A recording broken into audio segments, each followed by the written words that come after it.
Justin was a 41-year-old accountant known for his precision and reliability. Numbers had always come easy to him, and he excelled at his job, but there was a void inside of him. Despite the stability his career provided, it left him feeling empty and unfulfilled.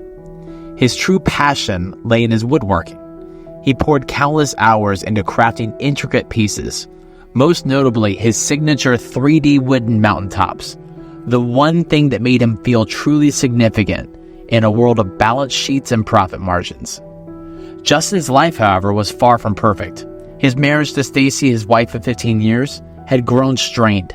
Their relationship, once filled with love and passion, had become routine and predictable.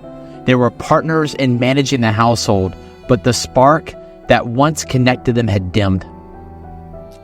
Justin's relentless focus on his craft and his work left little room for anything else. Stacy, who had been the center of his world, now felt neglected.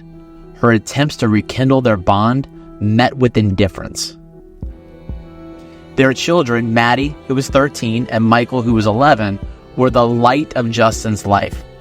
But even they felt the distance growing. Justin pushed them to excel academically, believing that their success was a reflection of his own. In doing so, he became more of a drill sergeant than a father. The warmth and joy that should have filled their home were overshadowed by Justin's obsession with perfection. One evening, Justin was deeply engrossed in his latest project, a particularly challenging mountaintop piece. As he meticulously worked on the details, Michael, with football in hand, energetically leapt into the room. He tried to remind his dad about a promised game of catch. Annoyed by the interruption, Justin snapped, turning sharply towards his son. In that split second, the table saw wobbled and sliced deeply into his forearm. Blood sprayed across the room, and Justin, who had never handled the sight of blood well, felt the world closing in on him. Darkness overtook him as he hit the floor, his son's terrified cries echoing through the garage. When Justin awoke, he was in a hospital bed, his right arm heavily bandaged. Stacy was beside him, tears streaming down her face as she gently broke the news. He had lost his arm. The world around him crumbled. His mind raced with 1,000 thoughts. How would he ever be able to create his art again? How could he be a father, a husband, a man without his hand? In that moment, all he could think of is, I would do anything to have my hand back. But his bitterness only grew. He lashed out at Stacy, rejecting her attempts to comfort him. You can't do anything for me, he spat out one night. I'm worthless without my hand. Stacy, who was heartbroken and exhausted, watched as the man she loved spiral into despair. His once vibrant spirit was consumed by anger and self-pity. He stopped caring about his family, sinking deeper into a pit of alcohol and endless hours of television. The man who had once taken pride in everything he did was now a shell of himself. Unable to bear the toxic environment any longer, Stacy made a painful decision to leave.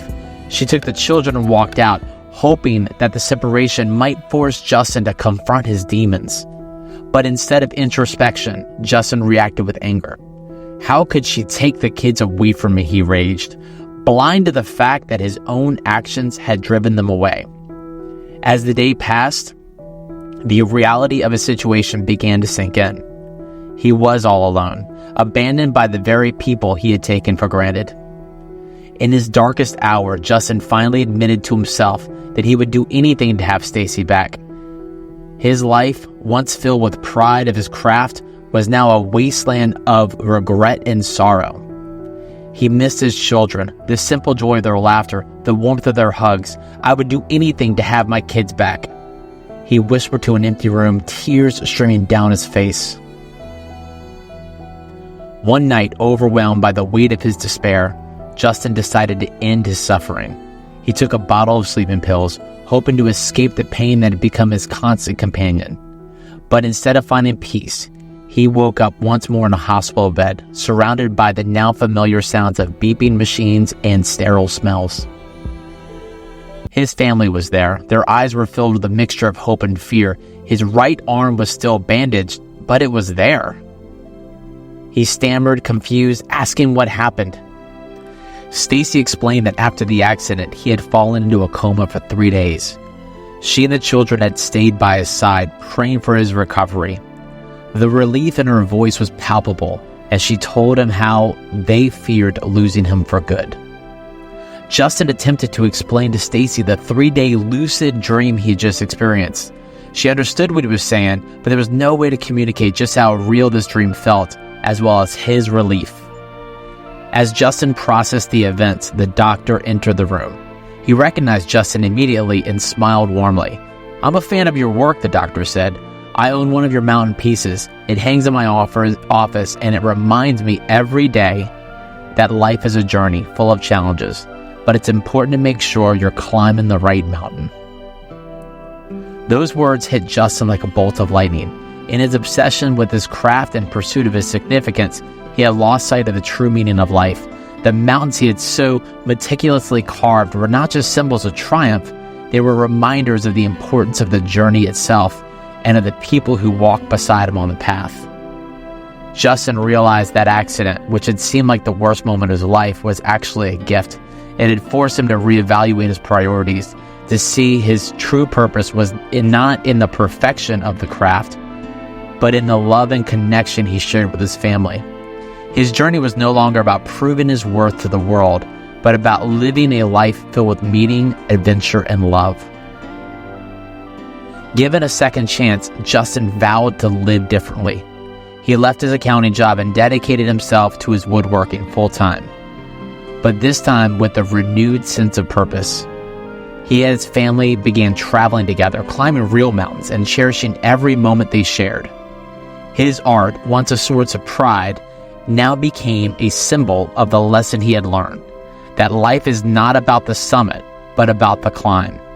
And the most important mountains are the ones we scale with those we love.